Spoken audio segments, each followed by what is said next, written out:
What's going on, YouTube? Hey, chest, pecs, pectoralis major, pectoralis minor. I got 3 for sure things that you can do to make your pecs work out less and make your chest muscles grow, especially that inner head hit right here in that upper chest. All right, so here we go. Thanks for supporting me through the years on this YouTube channel.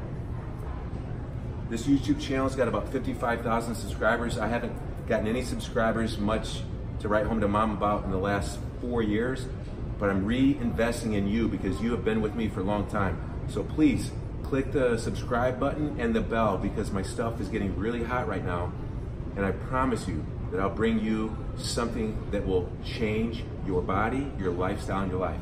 So the 3 mistakes that I see people making in the gym on training any body part, but particularly chest, is they think more weight and more repetitions is better and more often is better. If you train with my philosophy of absolute complete muscle failure, couple sets per exercise, 1 time per week is enough. Occasionally you can go 1.5 times per week hitting your chest. What does 1.5 times mean? It means you rock and roll and crush it with the slow go rep speed with unique techniques, micro reps on the last 2 repetitions in the 15 rep range the first set, 12 rep range, a little bit more weight a little bit later in the workout, the second set, and if you do a third set, a little bit more weight in the 10 rep range, 15, 12, 10. 1.5 times mean 3 days later, 4 days later, you come and you hit chest with 3 or 4 totally different movements that are not power related, that are feeling, squeezing, and you work on some different exercises where you're not going heavy, but you're squeezing and feeling and you're going to absolute failure with the same techniques with different exercises. Not basic compound barbell press, dumbbell press, dumbbell pullover, but usually cables, rubber bands, isometric squeezing, stretching, and it'll get sore a little bit, but that's 1.5 times per week. So number 2 mistake that people make is they go too fast on their repetition and they don't have their body properly aligned. For any chest movement, I'll cover that in a second. I'm gonna change the angle of the camera. The third one is they don't warm up their ball and socket, their rotator cuffs properly and effectively. So, well, I'm 53 years old. I don't know how old you are, but if you're 20 or 30, you need to do some of these things now so that you don't have the issues that I have and my friends have that pounded heavy weights thinking how much you bench mentality. So, lacrosse ball. After a little bit of just active stretching, you know, something like this, nice and slow, over, under, medium speed 15 times, and then a little faster, 15 times, start to reach around. One's over and then one's under. It's really nice because the chest opens as the back closes and vice versa. And then you tap the last 15 or 20, you go even harder. If the rotator cuff's tweaking, then obviously back away. That is an active stretch. It works very, very well. It gets blood in the shoulder, deltoid, rotator cuffs. Gets the synovial fluid going. As we get older, our joints dry out. Okay. Experiment with some unique techniques like Tai Chi. I am improving my shoulder, my arm, and my left pec because I learned how to floss my nerve. I knew 3 years ago that I had a burning feeling underneath my trap and that I was losing the ability to press over my head, and the deltoid shoulders and the bicep were atrophying. They're getting smaller. It was very concerning. I didn't know it at the time, but I had a nerve, C6, cervical 6, coming out and going underneath the trap that was getting hit on somewhere. Flossing is nothing more than relaxing and doing movement to, as bodybuilders, we're always sort of like this, and the stress of society just sort of puts our shoulders like here, and we're working out to failure like this, and so that gives an issue with the nerves coming out of the cervical spine. So relax. This is what a flossing technique, what's flossing your teeth like? It's relaxing and sliding something in and out. So the nerve gets hit and it doesn't slide and glide. So a Tai Chi would be something like this to help the flossing. This would be flossing this nerve coming out this way here. So you sort of turn the hand this way and you take the head towards it and you just sort of relax into it. 10 or 12 or 15 times. That's called flossing the nerve. You gotta relax, you gotta drop the shoulders, not like this. And then the other way would be you turn the head away and you sort of turn, instead of turning this way, you turn the hand this way, counterclockwise, and just nice and easy, don't force it. I made big improvement in my losing muscle mass in my shoulder and my arm since I got turned on to flossing the nerve. Once I realized a chiropractor told me which nerve was getting hit on. Here's some Tai Chi. Tai Chi would be something like this. Up here, and then you relax. Here, this is a Tai Chi movement that I'm falling in love with. All right, so I call it serving the food. So let's say it's my left one. So you serve the food to someone in front of you. It's the left arm, so you serve it to the food over the right, and you try to keep a plate on your hand. And go nice and slow, and try to keep that hand parallel to the ceiling so you can put a plate on it and not drop it. For me, it's very difficult. And you can feel the popping and clicking, and I'm getting better at it. I'm actually getting to the point where I might be able to put a plate on there and actually try to keep the plate on it. So this is my really beat up shoulder that I've improved so much in the last 3 months with flossing the nerve and this Tai Chi movement. Serve the food, it's the right arm, so serve the food here, serve it across your body to the left, and then you bring the plate underneath.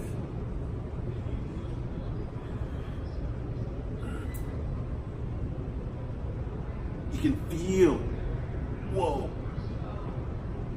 I know that looked very good. I can feel the bone spurs breaking through, and it's getting better.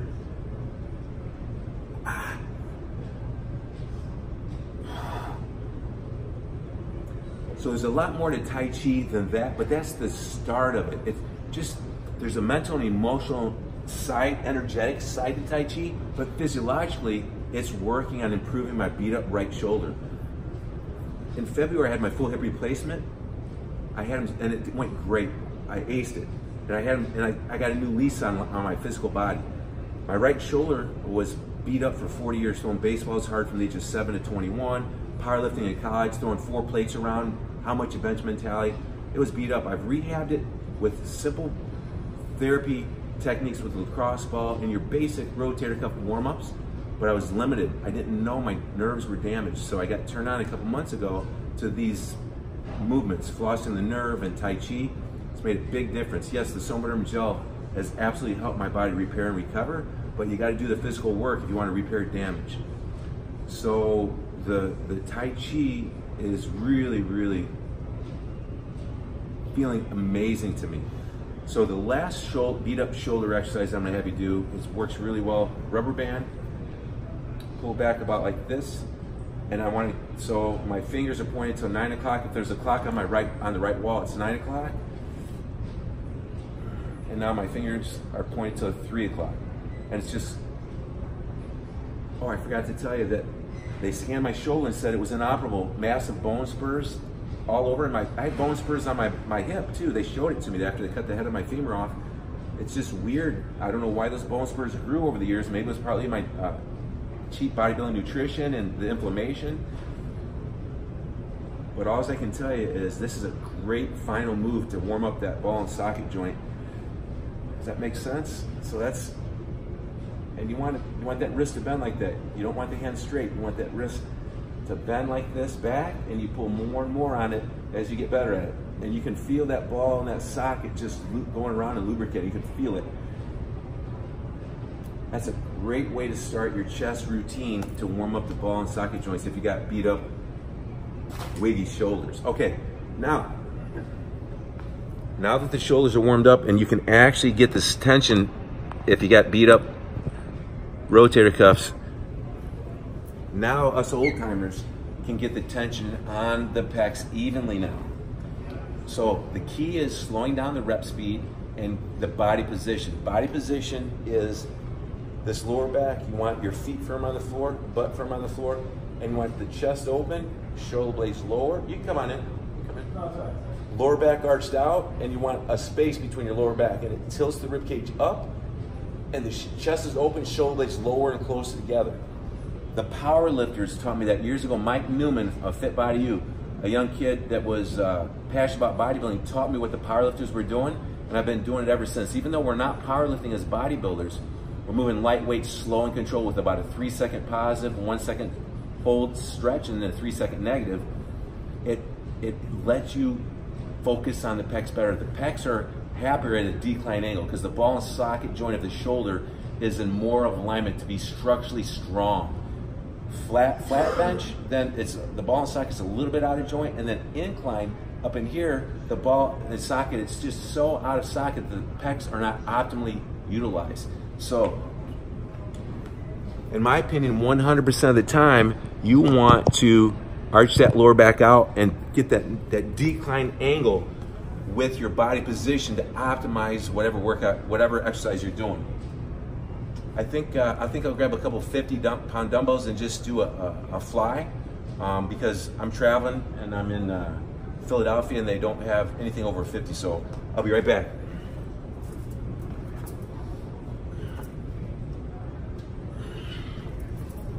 All right, so watch my lower back, watch my body position.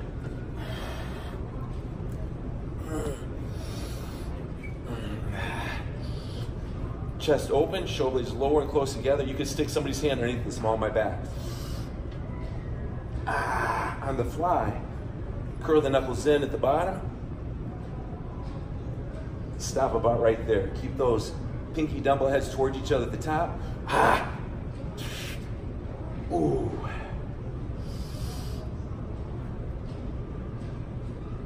Ooh, those elbows come in a little bit at the top. Curl the knuckles in at the bottom. Stretch. Keep that lower back arched out. Oh, squeeze. So as you do that, you keep the pinky dumbbell head apart about, I don't know, it's different for everyone, maybe 6 to 8 inches. And as you do that, you naturally bring those elbows in and you're getting a nice squeeze in a unique area on the chest. So I'm a little tired. I got some chest in earlier, so I didn't optimize that set, but hopefully you get the idea of proper technique.